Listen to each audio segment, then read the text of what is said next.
Hello students, today we will discuss about Margaret Atwood as a novelist. Okay.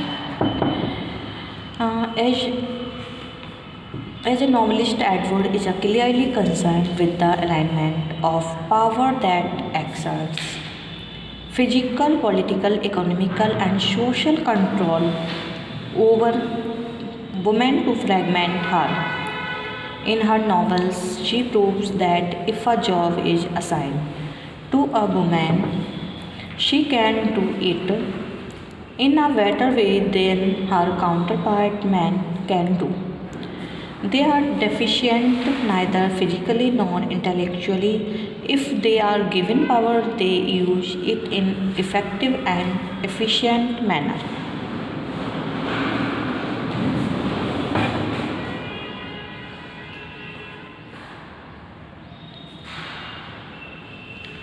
In her novels, in which the chief protagonists are women, their progress is not very smooth. Yet they emerge through many lactical traits. It has been clearly manifested in her novels that man's dominating status has been established and he is losing in the game of power as he finds himself incapable of dwarfing. Okay. First, a feminist, social activist, and environmentalist. Okay. Margaret Atwood is a celebrated novelist of Canada who has gained vast popularity and been recognized as a feminist, social activist, and environmentalist. She is a prolific writer. She is not only a novelist but also a poet, short story writer, literary critic. To date, she has published more than 35 books. She is fondly read all around the world, and her books have been translated in more than 22 languages. Next, power control and self awareness.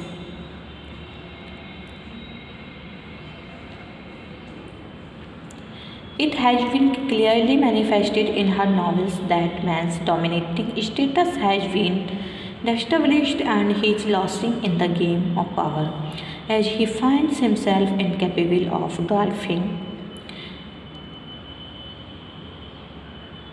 victimizing and threatening women for his personal gain. In her novels, she concentrates mainly on women's realization of power control and self-awareness. Okay. अगला है the theme of victimizations and survival of theme. In most of her novels, Margaret has dealt with the theme of the victimization and survival of women. Her female protagonists are shown as a part of cultural life of Canada and they are actively and engaged in the problems. They are not just national concern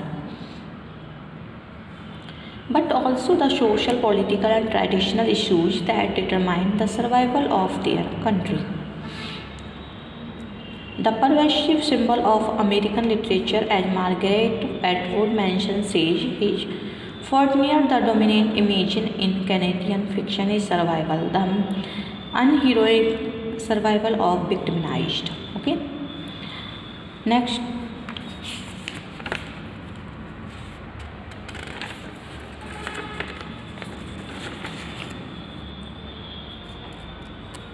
Next, she is conscious of the dynamics. The central idea is the first one, handing on, staying alive. Canadian is cared forever, taking the national like doctors at a sick bed. The aim is not see whether the patient will live well, but simply whether he will live at all. Our main idea is one which generates not the excitement and sense of adventure or danger which the frontier holds out, but an almost intolerable anxiety. Our stories are likely to be tales not to those that made it, but of those who made it back From the awful experience, the North, the snowstorm, the sinking ship that killed everyone else, the survivor has no triumph or victory there but the fact of this survival. He has little after his ordeal that victory but the fact of his survival. He did not possess before except gratitude for having escaped alive. As a writer, she is conscious of the dynamics between artist and the society in which she lives and operates, she says. From the thinking of writers as totally isolated individuals, I see them as inescapably connected with their society. The nature of the connection will vary, he writer may unconsciously reflect the society. He may consciously examine it and project a way of changing it, and the connection between writer and society becomes the subject of the writer. Okay. As a novelist, Margaret Atwood explored the anomalies found in Canadian civilization in which women are not given any liberty to make a strategy of grabbing the space occupied by males. Her novels represent and reflect an important development in the past 60s Canadian writing. The quest for identity traditionally and by implication was with reference to the male.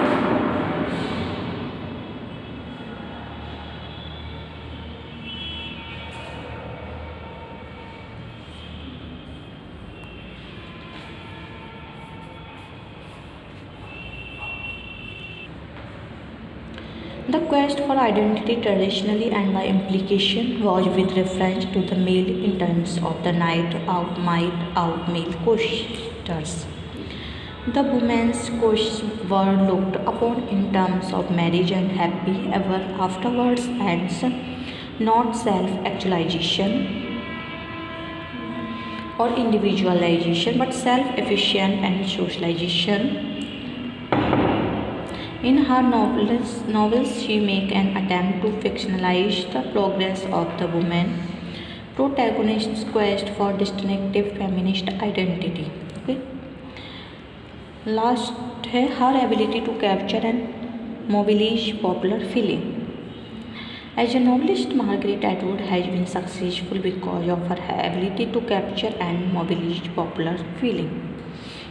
Her works provide us with a measure of self-protection, a shared way of looking at the self and its relation to society and the wider world. Similarly, the heroines of her novels who are shown at war with their circumstances and society arouse our sympathy, not so much because they are outsiders as because they register reality identifiable forms of middle class alienation.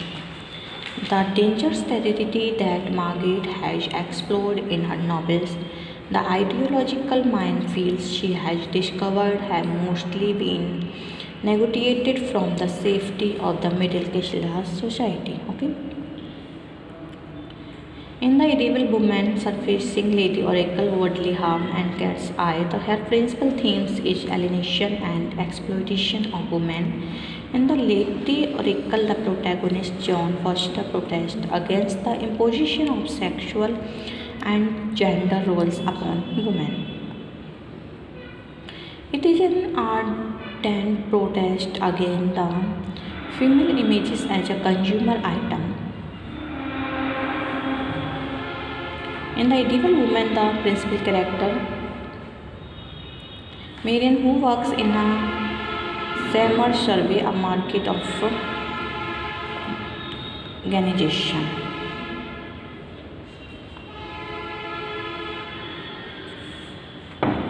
faces women eaters like Peter and Duncan and refuses to fall a prey to their lust. She feels identity crisis on account of gender discrimination. She marries Peter and willingly yields to Peter's imperialistic designs. In this way, Anne Edwards highlighting gender politics women is much implicated as is a man.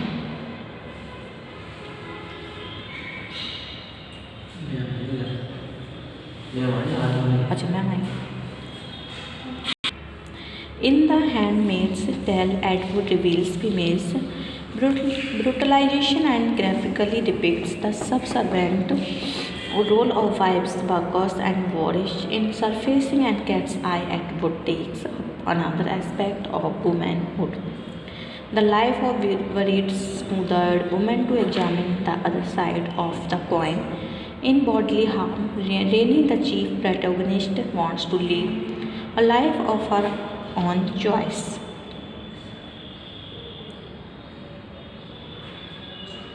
What falls a prey in women's sensuality and exploitation and ends up in jail?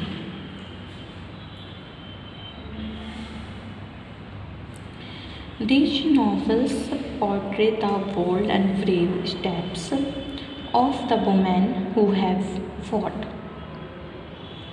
their way to freedom as artists. In her novels, Atwood emerges as an ardent pleader of women's rights and brings out the folly of gender politics, gender discrimination, injustice, and exploitation.